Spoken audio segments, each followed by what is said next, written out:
दोस्तों, जब भी हम लोग बिजनेस की शुरुआत करते हैं तो जल्दी से जल्दी तरक्की करना चाहते हैं और ज़्यादा से ज़्यादा पैसा कमाना चाहते हैं।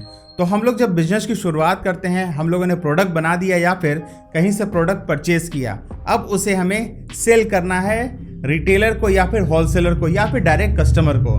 जब हम लोग सेल करने जाते हैं तो सारी बात खत्म होने के बाद तो देखते हैं कि ज़्यादा से ज़्यादा ग्राहक क्रेडिट का डिमांड कर रहे हैं। और जब हम लोग एक्सेप्ट कर लेते हैं कि हम माल आपको क्रेडिट पे देंगे, लेकिन इतने दिनों में आपको पेमेंट देना होगा।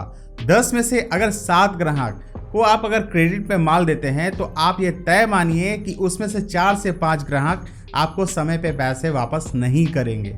तो आपके बिजनेस में इतना प्रॉफिट होना चाहिए कि वो 4 से 5 ग्राहक अगर समय पे पेमेंट नहीं करें तो आप अपने बिजनेस को प्रॉपर सिस्टम से रन करा सके। आप ऐसा भी कर सकते हैं कि जो कैश ले माल उन्हें आप डिस्काउंट दे सकते हैं। जो 21 दिन में पेमेंट कर दे आप उन्हें थोड़ा कम डिस्काउंट दीजिए, और जो आपको कहते हैं कि वो 1.5 महीना में पेमेंट करेंगे और उसके बाद भी नहीं करते हैं तो उन्हें आप किसी तरह का डिस्काउंट नहीं दीजिए और उल्टा उन्हें इंटरेस्ट रेट चार्ज कीजिए, जिससे कि वो समय पर पेमेंट वापस करने के बारे में सोचेंगे। आप जब भी अपने कस्टमर को क्रेडिट पर माल देते हैं तो आप उनसे एक सिक्योरिटी चेक का जरूर डिमांड करिए, जिससे कि उन्हें डर हो कि अगर उन्होंने पैसे समय पे नहीं दिए तो आप वो चेक बैंक में डाल देंगे, और अगर वो चेक बाउंस करता है तो उससे उन्हें परेशानी होगी। दोस्तों, बिजनेस में उधार कब देना चाहिए? जब आपका प्रोडक्ट यूनिक हो, कोई नहीं जानता हो, जब आपके प्रोडक्ट के बिना आपके दुकानदार का नहीं चलेगा,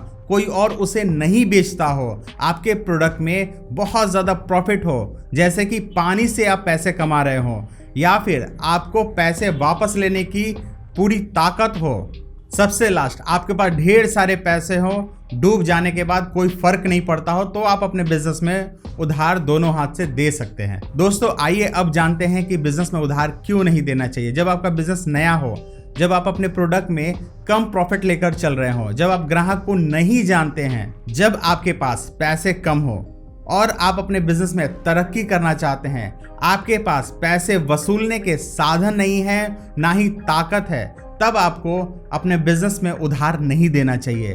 फिर से मैं रिपीट करूंगा, अगर आपको अपने बिजनेस में तरक्की करना है, आपके अपने बिजनेस को यहाँ से यहाँ पहुँचाना है, तो उधार नहीं देना चाहिए। दोस्तों, किसी भी बिजनेस में क्रेडिट एक सुविधा है जो बिजनेसमैन अपने ग्राहकों को देता है, न कि ग्राहकों का हक है कि वो क्रेडिट ले करके बैठ जाएं। दोस्तों, अगर आपने अपना प्रोडक्ट पूरी मेहनत, ईमानदारी, लगन के साथ बनाया है और आपको पता है कि आप अपने प्रोडक्ट में क्या बना रहे हैं और आपका प्रोडक्ट जो है वो प्रॉफिटेबल है, तो आपको अपने ग्राहकों को ज़्यादा दिन की उधारी नहीं देनी चाहिए। हो सके तो बिल्कुल उधारी नहीं देनी चाहिए। जिस दिन आप अपने दिमाग में ये बैठा लेंगे कि आप उधार माल नहीं बेचेंगे, चाहे प्रॉफिट कम ही हो, तो आपको आगे तरक्की करने से कोई भी नहीं रोक सकता है। अगर आप बिजनेस करते हैं और आपने मेहनत, ईमानदारी, लगन और पैसे लगा करके कोई प्रोडक्ट बनाया है या फिर परचेज किया है, तो आप उसे सही काउंटर पे दें। कोई अगर उधार मांगता है और अपने कंडीशन पे, तो उन्हें बिल्कुल भी न दे। अगर थोड़ा सा भी डाउट लगता है कि वो कस्टमर आपको पेमेंट समय पे नहीं देगा, तो आप उन्हें बिल्कुल भी माल नहीं दे। और अगर समय पे वो पेमेंट नहीं देता है तो आप अपने प्रोडक्ट को सेम डे वापस मंगवा ले। अगर आपका प्रोडक्ट यूनिक होगा, आपका प्रोडक्ट अच्छा होगा, तो वो मार्केट में बिकेगा। और उधार बेच करके किसी का भी बिजनेस नहीं तरक्की करता है। अगर आपका प्रोडक्ट नगद बिकने लगता है तो तभी आप अपने बिजनेस में तरक्की कर पाएंगे, ग्रोथ कर पाएंगे। तो दोस्तों, अगर आपने एक बिजनेस स्टार्ट किया है तो कभी भी ना क्रेडिट पे माल ले, ना क्रेडिट पे माल दे। अगर आपको क्रेडिट की सुविधा मिलती है तो उसका टाइम लिमिट करें कि आप इतने दिन में पैसे वापस कर देंगे। और अगर किसी को आप माल उधार देते हैं तो भी एक टाइम बिल्कुल सेट करें कि उतने दिन तक आपको पेमेंट वापस आ जाए, तभी आपका बिजनेस ग्रो करेगा। नहीं तो आप लंबे समय में अपने बिजनेस में घाटा उठाएंगे। और एक बिजनेसमैन के लिए काफ़ी ज़्यादा निराशाजनक है कि वो अपने बिजनेस में बड़ा लॉस है, क्योंकि उधार देने के बाद क्या होता है कि 2 रुपये कमाने के चक्कर में हमारे 100 रुपये पूरे के पूरे डूब जाते हैं। और जो भी ग्राहक आपको अगर समय पे पेमेंट नहीं करता है तो उससे अपना दिमाग हटाइए, उसके बदले और किसी को ग्राहक बनाइए। दोस्तों, आपके 4 उधार ग्राहक के बदले 1 नगद ग्राहक आपके बिजनेस को ग्रो कराएगा।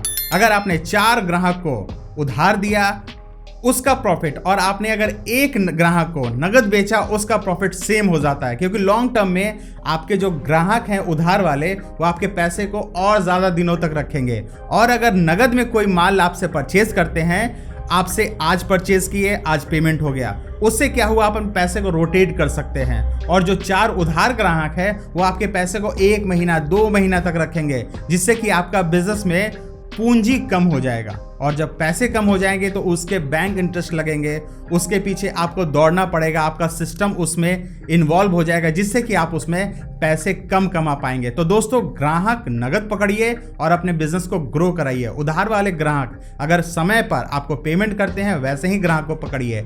और जो समय पे पेमेंट नहीं करते हैं उन्हें आप जय श्री राम कह दीजिए, भैया आपसे मुझे माल नहीं बेचना है, आप मेरे माल अभी के अभी वापस करो। दोस्तों, अगर आप मेहनती और ईमानदार हैं तो आप अपने बिजनेस में नगद का सिस्टम लागू कीजिएगा, उधार का सिस्टम बिल्कुल नहीं, क्योंकि उधार का बिजनेस ज़्यादा दिन तक चलता नहीं है।